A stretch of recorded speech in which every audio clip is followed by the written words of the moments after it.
$1,200 monthly checks could be making a comeback. There's a new proposal out that could give every single American $1,200 per month.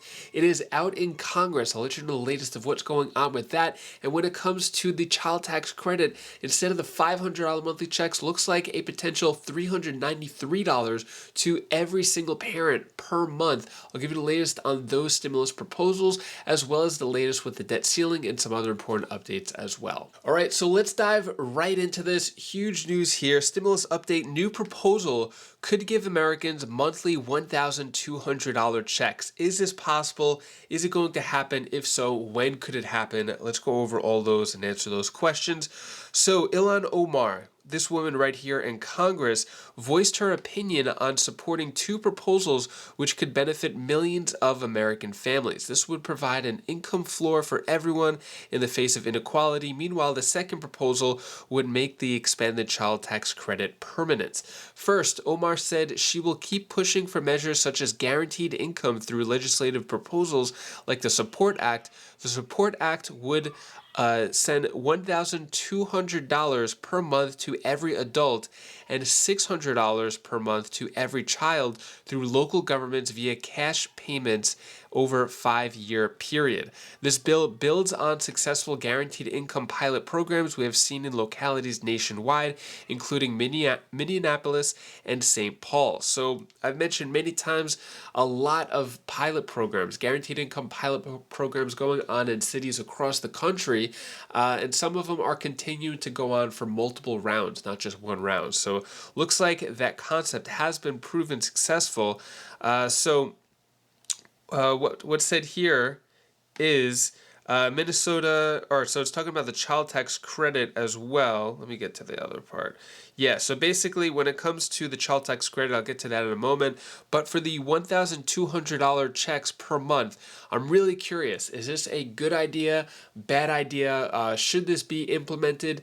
So when it comes to it actually happening, it is in Congress, no vote on it yet, but if there is a vote, looks like that this could potentially, I don't know where it would stand in Congress. Probably Democrats. I'm not even sure where she's saying where the money would come from.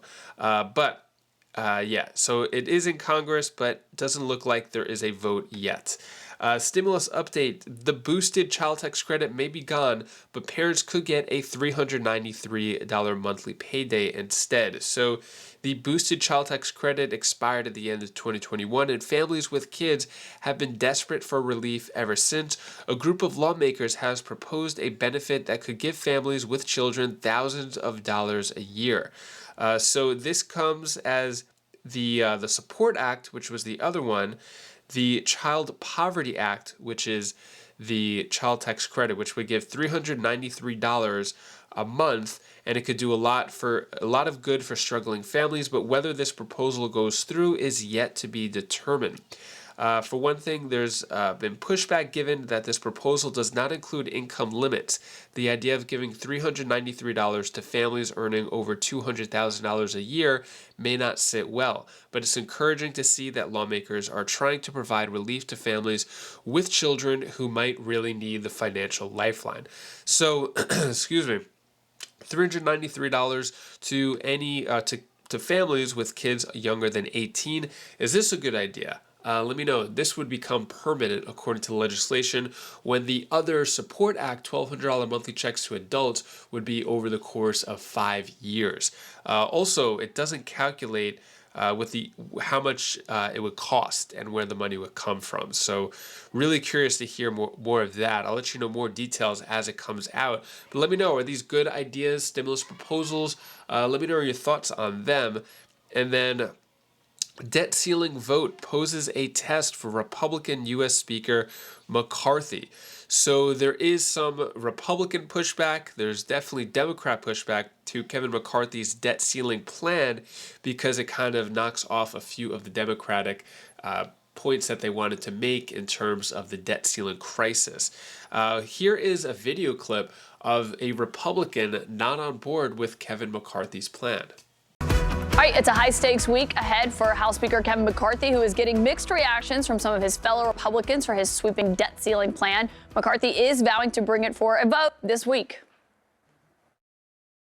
We will hold a vote this week, and we will pass it, and we will send it to the Senate. And for more than 80 days, where the president has ignored us, called people names for things that he even voted for himself, makes no sense or logic to it. I think as president and the leader of the free world, this is one of the problems we have challenges around this country and around the world. He needs to show leadership and come to the negotiating table instead of put us in default. When referring to Biden's past positions there, I should note McCarthy was referring to his time as a senator. McCarthy's plan right now, though, proposes raising the nation's $31.4 trillion debt limit by $1.5 trillion or through March 31st, 2024, whichever comes first. But it also proposes blocking President Biden's plan to grant student loan forgiveness, kill new IRS funding that was enacted as part of the Inflation Reduction Act, and repealing green energy tax credits. Many House Republicans say they have not yet decided if they are going to support that plan, including our next guest, who is joining us now, South Carolina Congresswoman Nancy Mace. So, Congresswoman, that is the first question this morning. Does Kevin McCarthy have the votes? Does he have your vote? Well, that remains to be seen later this week. But I have to tell you, real Americans don't get to operate at a deficit, and Congress needs to come back to the real world. If you look at over the last 6 years alone, under President Trump and President Biden, $13 trillion was added to the debt. Both sides are at fault here, and I just don't understand why we can't have a conversation about how we're going to cut spending, like really cut spending, or balance the budget over the next decade or so and show the American people we're going to be responsible with their tax dollars. And that's the kind of thing that I want to see us push for more aggressively. So you haven't decided yet whether or not you're going to support this? Right. I'm leaning against voting for it at this time because I just don't understand why we can't have a conversation about balancing the budget, cutting spending, and doing so over the next 10 years because inflation is still on the rise. We need to grow the economy. You've got to cut spending and cut taxes and rein some of that in order to grow the economy at a rate that can overtake the debt that we've taken on in this country. It's Monday. This vote could happen as soon as Wednesday or Thursday. I don't have to tell you that. What does Kevin McCarthy need to do to change your mind about voting yes? Or are you pretty firmly leaning no, you say? We're still going through the plan. I have other concerns, especially on green energy. A state like South Carolina, we have a lot of solar farms and solar energy, both residential and commercial. I want to find out and figure out what kind of adverse impact it might have on the state of South Carolina before we finally make that decision. And there are other concerns, and we're just still wading through it. And the devil's always in the details. Okay, so you want changes, it sounds like, before you would vote yes. Correct. But we'll see if they'll do that. But the things that I'm talking about, you know, balancing the budget in 10 years is not going to be easy. I blame both sides for the situation that we're in today, and both sides need to come to the table and figure this thing out. I don't think we're going to default. That's a fear tactic by the left. We have plenty of tax revenue to pay the interest on the debt, about 11 times that tax revenue. But we need to get serious about spending in this country, and neither side is willing to have that conversation, and that's what's disappointing with all of this at this juncture now. $31 trillion in debt. Given you're not a yes yet, and McCarthy was saying yesterday he feels confident he has the votes. Obviously, you know it's a razor-thin margin. Is he wrong that he has the votes? What have you heard from other Republicans? I haven't been whipping the votes, so I don't know where others are. I know that there are several that are going to be a yes. That might be a surprise to some people, and there'll be some surprise no's as well. We'll see how it ends up in the next few days. His argument seemed to be that if Republicans could get this passed this week, it would give them some leverage, help or force Democrats to come to the negotiating table. Do you think that's just wrong?